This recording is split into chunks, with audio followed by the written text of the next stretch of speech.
Good morning, good afternoon, and good evening. You are attending the Yahuwah Direct webinar. I am Ayana, and I will be facilitating for you today. But first, let us start with a word of prayer. Ab Yahuwah, thank you so much that you have maintained us throughout this last week and that we were able to enjoy Shabbat rest that was full of shalom, full of peace, full of joy, full of serenity. Ab, I ask if you can continue to cover us with layers of protection, layers of love, wisdom, patience, kindness, and that we be able to portray the gifts that we receive to you. We ask that we be able to portray those gifts and to be able to give those gifts to others that we come in contact with. I ask if you could please allow us to understand your word and your wisdom a little more today than we did yesterday, and that your will be done here on the earth just like it is in the Shamayim. We thank you very much for everything you have done, everything you are doing right now, and everything you will do. And we ask for this in your Kedusha name, Yahuwah, Alua Ya'am, through your son, Yahusha HaMashiach. Hallelujah.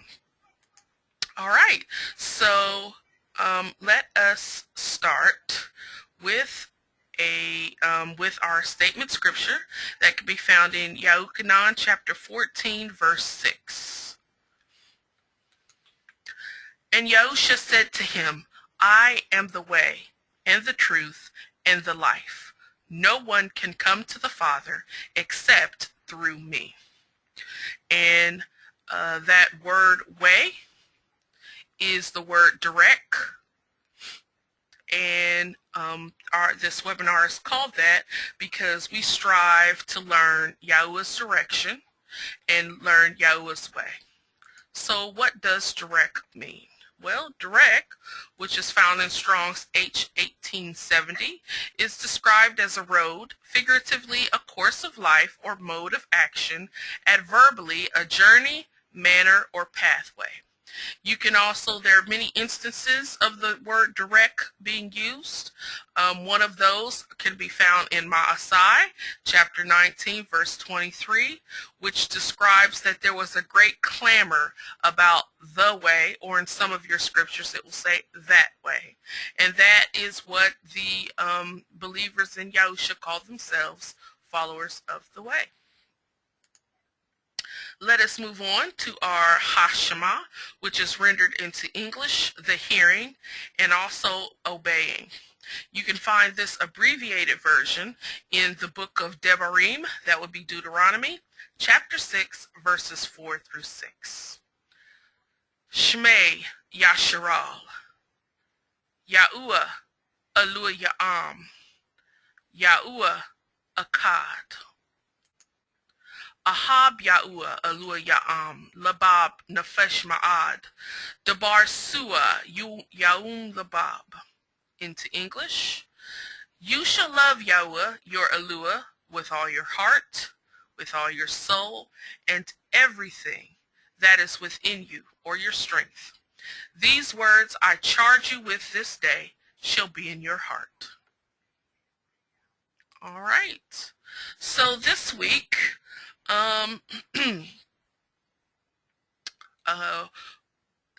we will be talking about cups.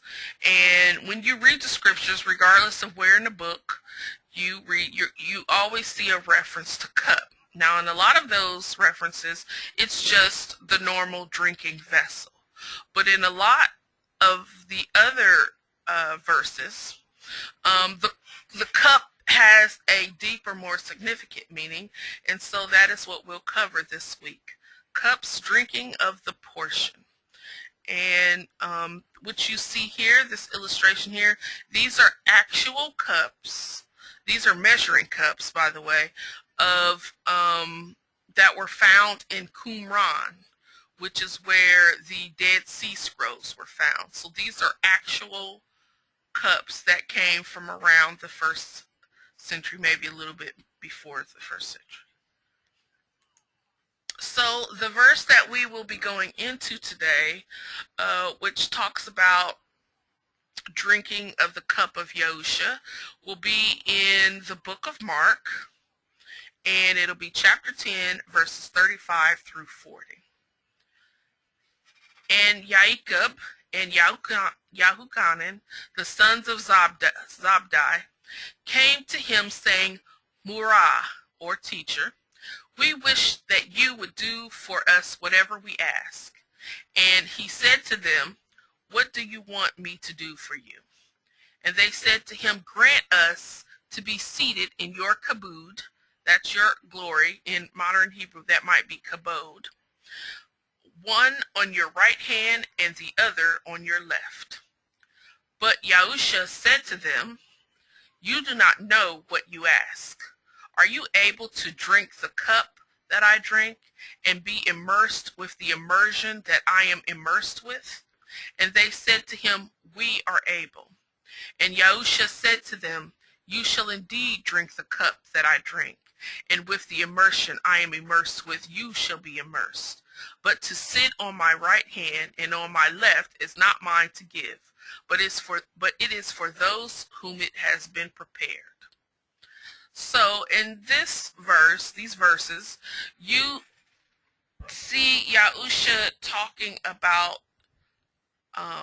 asking them, are they able to drink of the cup? And this obviously is not a literal sense of a cup being a drinking vessel. What he's saying, are you able to partake of the portion that is allotted to me? Are you able to do what I do? Can you take on the burden that I am designed to take on? And they said that they were able, and he said, okay, you can. So the word, the Yahudiath word for cup is kus. That is kaf, wa or ua, samak. Okay? You can find this in Strong's H3563. In modern Hebrew, with the vowel pointing, it would be kos, but without the vowel pointing, it would be kus. And it's just a cup, and also there's some sort of owl that uses the same word. But the word for cup is kus. All right? So in the scriptures that describes Yahusha's ministry, all four of the books, he mentions several times a cup. Obviously, this instance here, when he's in the Garden of Gethsemane and he's praying to Yahuwah, he asks that a cup be taken from him. So he's talking about his personal lot. Okay, what is portioned for him. And the cup, the use of cups in scripture, it can mean several things, but the metaphorical use of it, okay, can mean one's lot. It can mean an experience or a divine appointment. And what Yahusha is talking about here is obviously, because he was sent to be a sacrifice for many, this is a divine appointment from Yahuwah. So when he asks the brothers, Yaakov and Yahuchanan, or James and John, he is asking them, can you accept this divine appointment? Can you do this divine appointment that I am assigned with? And obviously they said yes, and obviously they did drink of the cup. Now, an experience, a lot, a portion, a divine appointment, it can be both a favorable one and an unfavorable one. And here are some verses that display that. The first ones are Tehillim, that would be Psalms, chapter 16, verse 5, and chapter 23, verse 5. In Yashayahu, that would be Isaiah, chapter 51, verses 17 and 22. Matithyahu, that's Matthew, chapter 10, 22, and Mark, chapter 14, 36. Okay, this also is a stack of cups that was found at Qumran also. So Yahusha's cup. Again, just a few minutes ago I talked about how in the 4 books that describes Yahusha's time here on earth, they mention several things about a cup. And a couple of those, here is the one in the garden where he talks to Yahuwah and he says, Abba, all is possible for you. Make this cup pass from me, yet not what I desire, but what you desire. So he's asking Yahweh to not let this be his lot, not let this be his experience, but let it be according to Yahweh's will. Okay, not his will, but Yahweh's will. Okay. Also, again in Matithyahu, this is another application of the cup. When we take what's commonly known as communion, I prefer to call it the Zakar of Yahuwah, which is the remembrance of Yahusha. I'm sorry, not Yahuwah, Yahusha. The Zakar of Yahusha. We take a drink of the wine, okay?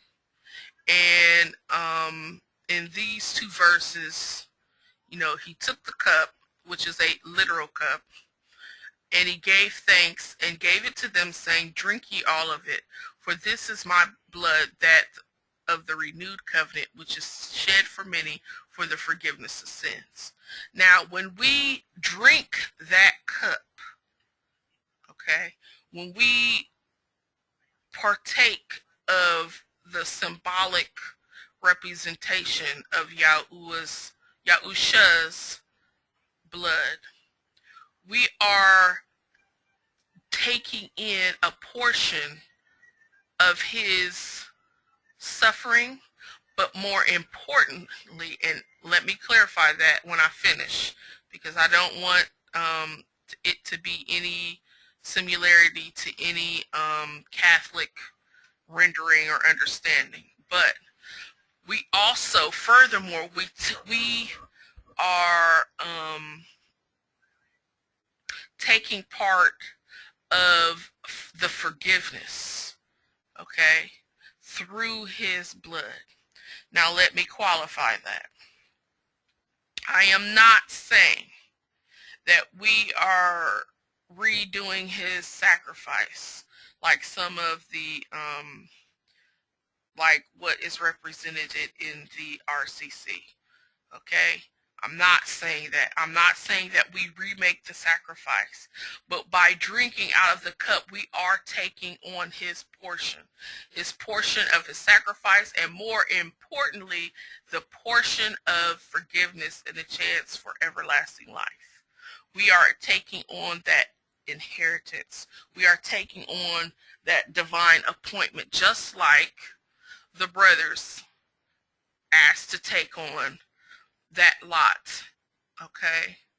They physically, literally took on that lot, okay? We are doing it through the symbolic use of drinking the cup. They actually did. If I remember right, James Jacob, he actually was murdered by one of the Herod family. He was murdered. So, and Yahukanan, he died of old age, but I don't think it definitely wasn't in his homeland. So they had to endure great things, just like Yahusha. Obviously, he endured a greater thing. But they took of the cup physically. They believed in him, but they actually took the cup physically, whereas we take the cup symbolically. Okay? I am not, again, let me make it clear because I don't want anyone to misinterpret what I'm saying. I am not saying that every time we do it that we are reinstituting Yahusha's death or anything like that. No. Any of that is representative of that other church, that is not what I'm talking about. All I'm saying is that we share of the rewards of the portion of his lot that he had to take. We share in the rewards, okay? That is all I'm saying. Nothing more, nothing less. So here are some other examples, and they're neutral or they're good or they're bad examples of cup being used. So in the first one is in Yahuchanan, chapter 18, verse 11.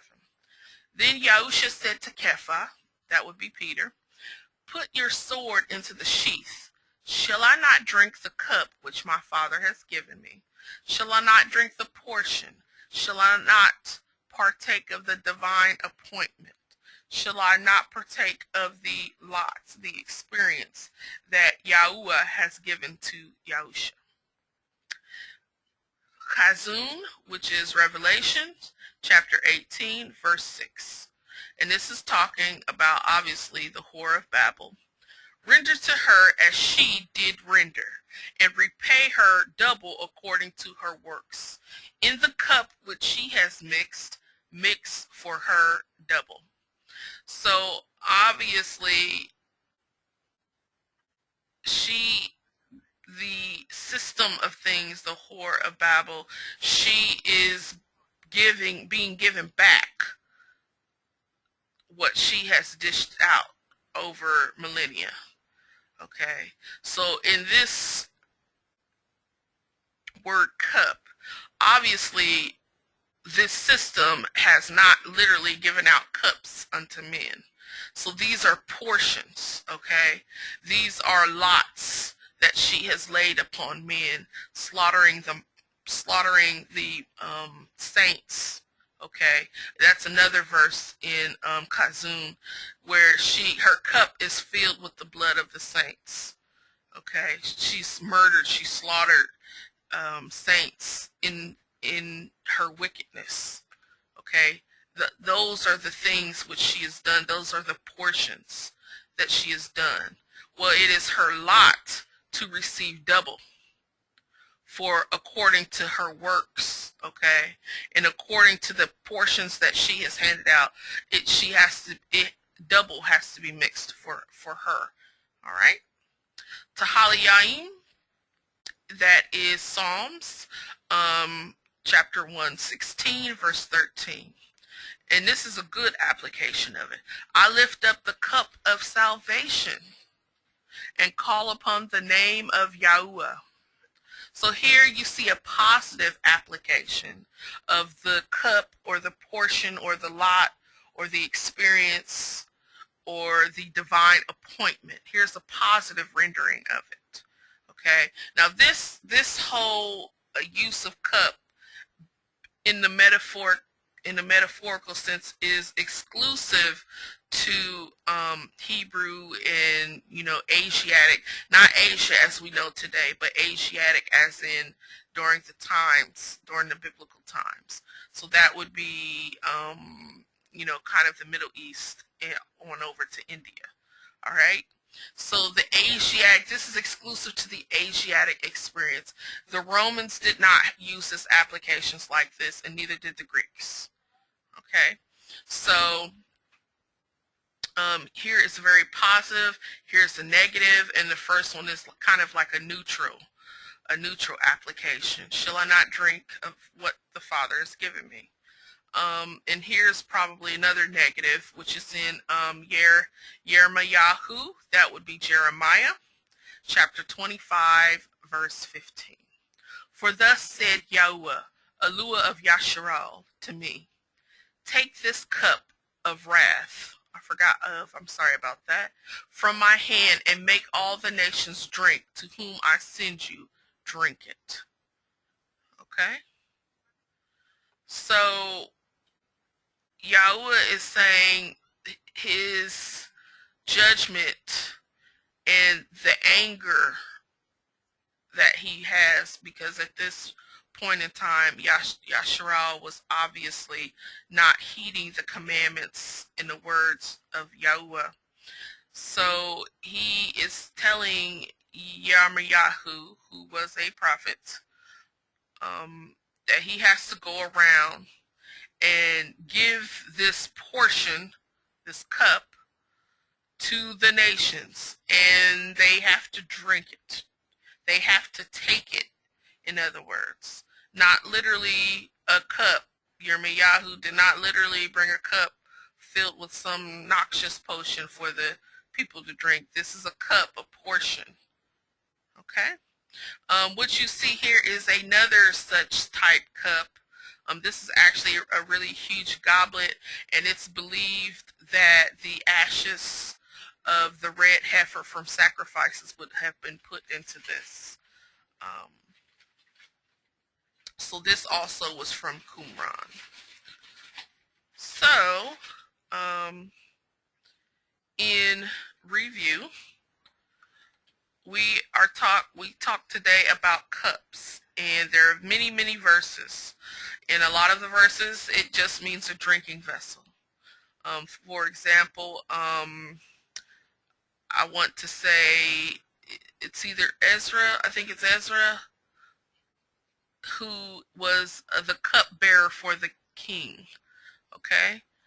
He literally, was taking a cup to the sovereign of Babel. Okay? But there are other verses where it is in the sense of a lot. Okay?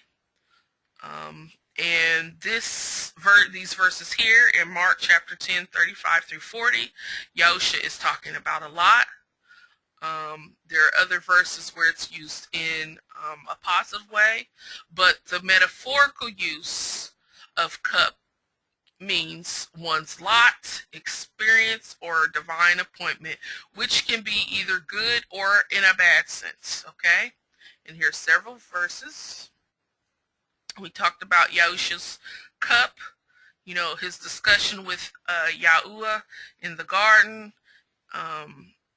When we take the Zakar of Yahusha in remembrance, we do this remembrance. We also are taking on a portion, okay?